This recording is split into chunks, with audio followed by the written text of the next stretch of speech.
Hello students, welcome to our YouTube channel art and study.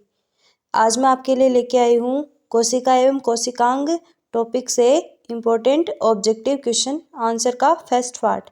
तो हमने last 2 video में देखा था कोशिका का परिचय और जो कोशिकांग हैं उनके बारे में डिटेल से स्टडी की थी। तो जो भी क्वेश्चंस बनते हैं उस टॉपिक से इम्पोर्टेंट क्वेश्चन और इस टॉपिक से बहुत बार क्वेश्चंस भी पूछे जाते हैं, तो वो क्वेश्चंस मैं आपको सीरीज में कवर करवाऊंगी। तो चलिए शुरू करते हैं आज का टॉपिक, कोशिका एवं कोशिकांग से रिलेटेड क्वेश्चन आंसर। तो आज का पहला क्वेश्चन है कि जीवों की मूलभूत संरचनात्मक और क्रियात्मक इकाई क्या है। तो पहला क्वेश्चन क्या है कि जीवों की संरचनात्मक और क्रियात्मक इकाई यानी कि fundamental structural and functional unit of the living organism किसको कहते हैं। तो इस क्वेश्चन का आंसर है सेल को क्या कहते हैं, जीवों की मूलभूत एवं संरचनात्मक इकाई है। सभी जीवों का शरीर कोशिका से मिलकर बना हुआ होता है। तो ये था आज का पहला क्वेश्चन। अब हम देखते हैं आज का दूसरा क्वेश्चन। दूसरा क्वेश्चन क्या है कि कोशिका के अध्ययन को क्या कहते हैं स्टूडेंट्स। तो इस क्वेश्चन का सही आंसर है साइटोलॉजी। तो यहाँ पे साइटो का तो अर्थ है कोशिका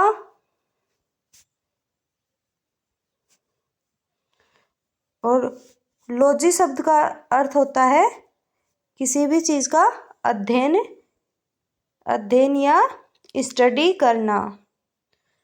तो क्वेश्चन क्या था, कोशिका के अध्ययन को क्या कहा जाता है। तो आंसर होगा साइटोलॉजी कहा जाता है। तो ये था आज का दूसरा क्वेश्चन।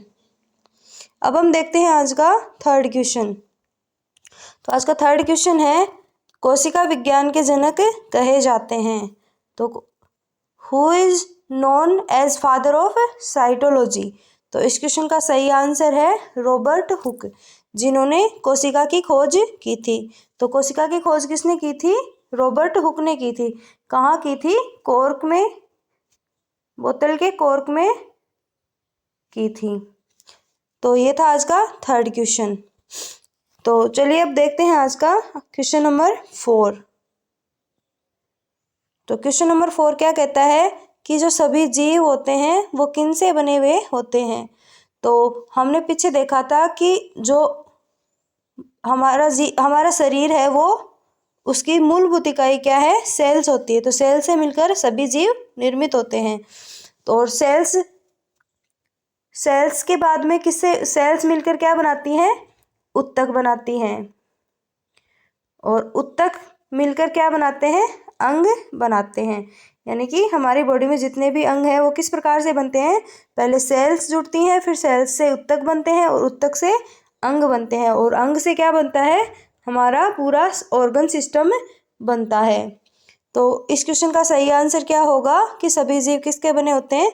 तो सभी जीव सेल्स के बने हुए होते हैं। तो अब हम देखते हैं आज का क्वेश्चन नंबर 5। तो क्वेश्चन नंबर 5 है कि कोशिका की खोज किसने की थी। तो कोशिका की खोज की थी, हम सभी जानते हैं, एक फेमस क्वेश्चन है। तो कोशिका की खोज की थी रॉबर्ट हुक ने की थी। तो ये था आज का क्वेश्चन नंबर 5। अब हम देखते हैं आज का क्वेश्चन नंबर 6 कि रॉबर्ट हुक ने कोशिका की खोज कब की थी। तो इस क्वेश्चन का सही आंसर है 1665 में रॉबर्ट हुक ने कोशिका की खोज की थी बोतल के कॉर्क में, जो कि एक मृत कोशिका थी। तो ये था आज का क्वेश्चन नंबर 6। अब हम देखते हैं नेक्स्ट क्वेश्चन नंबर 7। तो क्वेश्चन नंबर 7 है कि रॉबर्ट हुक ने कोशिका को सबसे पहले कहाँ देखा। तो इस क्वेश्चन का सही आंसर होगा कॉर्क में देखा था। तो ये था आज का क्वेश्चन नंबर 7। अब हम देखते हैं आज का क्वेश्चन नंबर 8। क्वेश्चन नंबर 8 क्या कहता है, कोशिका एक लैटिन वर्ड है जिसका अर्थ क्या होता है।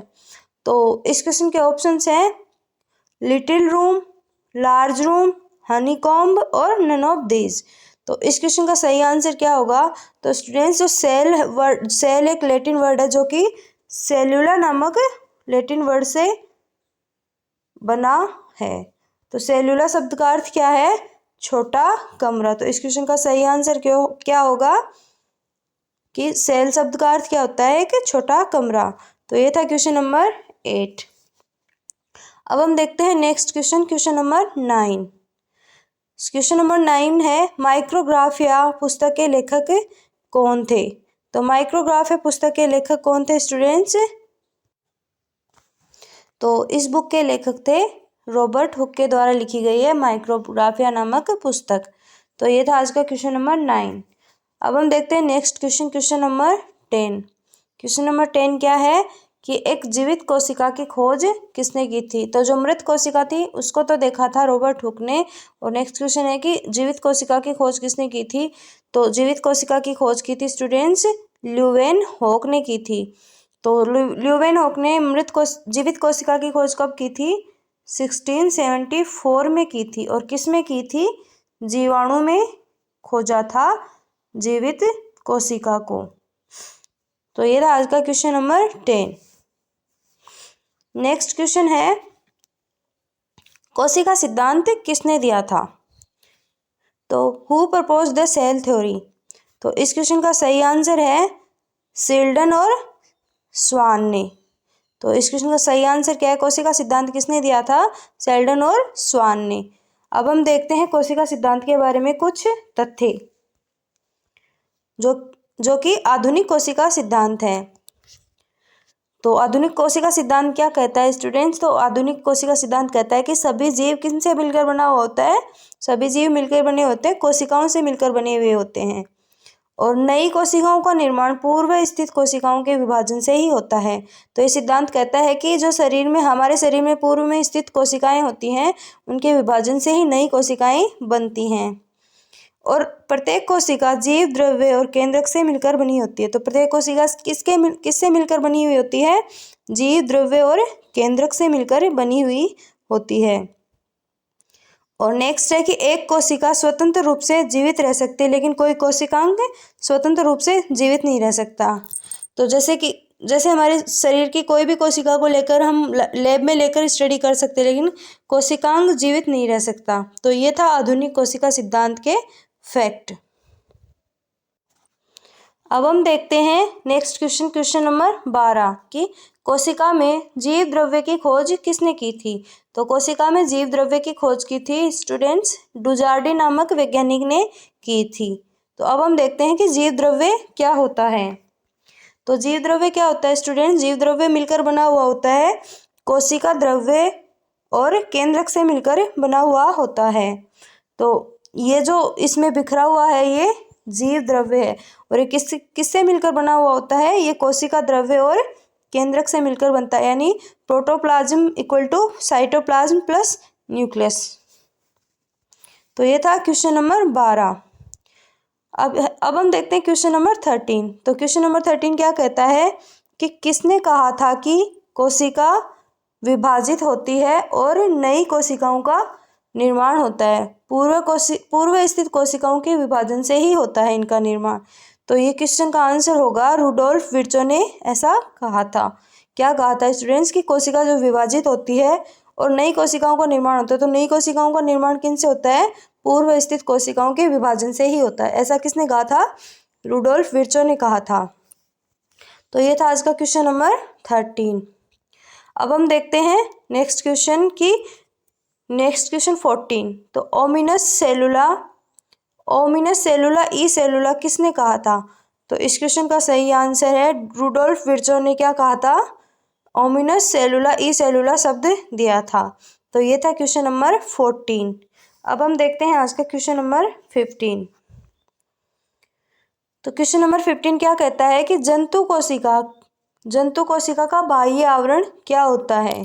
तो इस क्वेश्चन के ऑप्शंस हैं कोशिका झिल्ली, कोशिका भित्ति, कोशिका द्रव्य और केंद्रक झिल्ली। तो हम डायग्राम को देख के बता सकते हैं। ये डायग्राम है किसका? जंतु कोशिका का है। तो हम देख सकते हैं कि जंतु कोशिका का बाह्य आवरण क्या होता है। तो जंतु कोशिका का बाह्य आवरण होता है कोशिका झिल्ली होता है, यानी कि सेल मेम्ब्रेन जंतु कोशिका का बाह्य आवरण होता है। तो ये था आज का क्वेश्चन नंबर 15 जिसका आंसर होगा ऑप्शन नंबर ए। अब हम देखते हैं आज का क्वेश्चन नंबर 16। तो क्वेश्चन नंबर 16 क्या कहता है कि पादप कोशिका का बाह्य आवरण क्या है। तो इस क्वेश्चन का सही आंसर होगा कोशिका भित्ति। तो सेल वॉल पादप कोशिका का बाह्य आवरण होता है। तो अब हम देखते हैं आज का क्वेश्चन नंबर 17। तो क्वेश्चन नंबर 17 क्या कहता है कि पादप कोशिका में इनमें से कौन सा है जो पादप कोशिका में तो पाया जाता है लेकिन जंतु कोशिका में नहीं पाया जाता। तो पीछे भी हमने जो क्वेश्चन देखा है उसी से रिलेटेड क्वेश्चन है। तो जो पादप कोशिका में क्या पाई जाती है, सेल वॉल पाई जाती है, लेकिन ये जंतु कोशिका में नहीं पाई जाती। तो इस क्वेश्चन का सही आंसर होगा ऑप्शन नंबर ए। अब हम देखते हैं आज का क्वेश्चन नंबर 18। तो क्वेश्चन नंबर 18 क्या कहता है कि जीव द्रव्य में सबसे अधिक पाया जाता है। तो जीव द्रव्य में सबसे अधिक मात्रा में जो पदार्थ पाया जाता है वो है जल की मात्रा सबसे अधिक पाई जाती है। किस में पाई जाती है, प्रोटोप्लाज्म में सबसे अधिक मात्रा में क्या पाया जाता है, जल पाया जाता है। तो ये था क्वेश्चन नंबर 18। अब हम देखते हैं आज का क्वेश्चन नंबर 19। तो क्वेश्चन नंबर 19 इस प्रकार है कि प्रोकैरियोटिक कोशिका में उपस्थित होता है। तो प्रोकैरियोटिक हमने चैप्टर में बहुत डिटेल से पढ़ा था कि प्रोकैरियोटिक और यूकैरियोटिक कोशिकाओं में डिफरेंस क्या है, और इसमें भी इस क्वेश्चन के थ्रू भी मैं आपको समझाऊंगी प्रोकैरियोटिक और यूकैरियोटिक कोशिकाओं के बारे में। तो सबसे पहले हम देख लेते हैं इस क्वेश्चन का आंसर। तो इस क्वेश्चन का आंसर होगा राइबोसोम। प्रोकैरियोटिक कोशिकाओं में क्या उपस्थित होता है, राइबोसोम उपस्थित होता है, जबकि अन्य जो अंग है संगठित नाभिक, माइटोकॉन्ड्रिया, लाइसोसोम, ये यूकैरियोटिक कोशिकाओं में पाए जाते हैं। तो ये था क्वेश्चन नंबर 19। अब हम देखते हैं प्रोकैरियोटिक सेल और यूकैरियोटिक सेल में डिफरेंस। तो प्रोकैरियोटिक सेल में वास्तविक केंद्र क्या होता है, अनुपस्थित होता है, जबकि यूकैरियोटिक सेल में ये पाया जाएगा। और केंद्रक झिल्ली प्रोकैरियोटिक कोशिकाओं में अनुपस्थित होती है, जबकि यूकैरियोटिक सेल्स में ये पाई जाती है। जबकि डीएनए प्रोकैरियोटिक कोशिकाओं डीएनए के साथ हिस्टोन प्रोटीन नहीं पाई जाती। तो प्रोकैरियोटिक सेल्स में डीएनए के साथ हिस्टोन प्रोटीन नहीं पाई जाती, जबकि इधर यूकैरियोटिक सेल्स में ऐसा पाया जाता है। जबकि सभी झिल्ली युक्त कोशिकांग प्रोकैरियोट्स में अनुपस्थित होते हैं, जबकि यूकैरियोटिक सेल्स में झिल्ली युक्त कोशिकांग उपस्थित होते हैं। और प्रोकैरियोटिक सेल्स में राइबोसोम प्रेजेंट होता है, जबकि ये यूकैरियोटिक सेल्स में भी राइबोसोम प्रेजेंट है। तो ये था क्वेश्चन नंबर 19 का डिटेल प्रोकैरियोटिक और यूकैरियोटिक सेल में डिफरेंस। तो अब हम देखते हैं क्वेश्चन नंबर 20। तो क्वेश्चन नंबर 20 क्या कहता है कि सभी प्रोकैरियोटिक कोशिकाओं में कोशिका भित्ति पाई जाती है, किसको छोड़कर। तो इस क्वेश्चन के ऑप्शंस हैं जीवाणु, नीलहरित शैवाल, माइकोप्लाज्मा और इनमें से कोई नहीं। तो इस क्वेश्चन का सही आंसर होगा माइकोप्लाज्मा। तो सभी प्रोकैरियोट कोशिका में कोशिका भित्ति पाई जाती है, जबकि माइकोप्लाज्मा में नहीं पाई जाती। तो माइकोप्लाज्मा किसका एग्जाम्पल है, प्रोकैरियोट्स का एग्जाम्पल है, लेकिन इसमें कोशिका भित्ति पाई जाती है। इन सभी को छोड़कर इसमें कोशिका भित्ति पाई जाती है। तो ये था क्वेश्चन नंबर 20। अब हम देखते हैं नेक्स्ट क्वेश्चन। निम्न में से किस में आनुवंशिक पदार्थ नग्न पाया जाता है। आनुवंशिक पदार्थ का यहाँ क्या अर्थ है, डीएनए जो होता है वो आनुवंशिक गुणों का संवहन करता है। तो ये कह रहा है कि आनुवंशिक पदार्थ किस में नग्न होता है, नग्न यानी कि नेकेड जेनेटिक मटेरियल पाया जाता है। तो इस क्वेश्चन का सही आंसर होगा जीवाणु कोशिका में आनुवंशिक पदार्थ नग्न होता है। तो ये था आज का क्वेश्चन नंबर 21। अब हम देखते हैं नेक्स्ट क्वेश्चन। तो नेक्स्ट क्वेश्चन क्या है कि निम्न में से कौन एक प्रोकैरियोटिक कोशिका का उदाहरण नहीं है। तो इस क्वेश्चन का सही आंसर होगा अमीबा। अमीबा प्रोकैरियोट कोशिकाओं का एग्जाम्पल नहीं है। तो ये था आज का क्वेश्चन नंबर 22। हम सेल को डायग्राम के थ्रू भी समझ सकते हैं। तो सेल्स कितने टाइप की होती हैं? 2 टाइप की होती है। कौन कौन सी? प्रोकैरियोटिक सेल और यूकैरियोटिक सेल। तो प्रोकैरियोटिक सेल में एग्जाम्पल क्या क्या हैं? बैक्टीरिया, ब्लू ग्रीन एल्गी मतलब हरित शैवाल, नील हरित शैवाल, और माइकोप्लाज्मा। तो ये तो थे प्रोकैरियोटिक सेल्स के एग्जाम्पल। जबकि यूकैरियोटिक सेल कितने प्रकार की होती हैं? एक तो होती है एक कोशिकीय और दूसरा होती है बहुकोशिकीय। तो एक कोशिकीय सेल्स के एग्जाम्पल हैं प्रोटिस्ट, और मल्टी सेलुलर होते हैं वो किस प्रकार की होती हैं? तो जो मल्टी सेलुलर यूकैरियोटिक सेल होती हैं वो एक तो होती हैं विद सेल वॉल, यानी कि किसके साथ होती हैं? सेल वॉल के साथ होते हैं, और दूसरी होते हैं विदाउट सेल वॉल, यानी कि बिना कोशिका भित्ति के होती हैं। तो ये थे कोशिका का वर्गीकरण प्रोकैरियोट्स और यूकैरियोट्स के रूप में। और जो eukaryotic cell with cell wall होती हैं वो 2 प्रकार से डिवाइड की गई हैं। तो एक तो करती हैं परफॉर्म फोटोसिंथेसिस, यानी कि जो प्रकाश संश्लेषण की प्रक्रिया करती हैं। तो प्रकाश संश्लेषण की प्रक्रिया करने वाली यूकैरियोटिक सेल के एग्जाम्पल क्या हैं? प्लांट्स इनके एग्जाम्पल हैं। और जो यूकैरियोटिक सेल प्रकाश संश्लेषण की प्रक्रिया नहीं करती वो है फंजाई। तो ये इसका एग्जाम्पल है किसका? Eukaryotic cell with cell wall. तो ये था क्वेश्चन नंबर 22 का डिटेल। तो आई होप आपको ये टॉपिक समझ में अच्छे से और समझ में आ रहा होगा। यहाँ से बहुत ही इंपॉर्टेंट क्वेश्चंस पूछे जाते हैं। अब हम देखते हैं आज का क्वेश्चन नंबर 23। तो क्वेश्चन नंबर 23 है यूकैरियोटिक कोशिकाएं पाई जाती हैं। तो ऑप्शन है प्रोटिस्ट्स में, पादप में, जंतुओं में, और इनमें से सभी में। तो इस क्वेश्चन का सही आंसर होगा ऑप्शन नंबर डी। अब हम देखते हैं क्वेश्चन नंबर 24। तो क्वेश्चन नंबर 24 क्या कहता है? क्वेश्चन नंबर 24 कहता है कि केवल पादप कोशिका में ही पाए जाते हैं, परंतु ये जंतु कोशिका में नहीं पाए जाते। तो ऑप्शन है कोशिका भित्ति, प्लास्टिड, हरित लवक।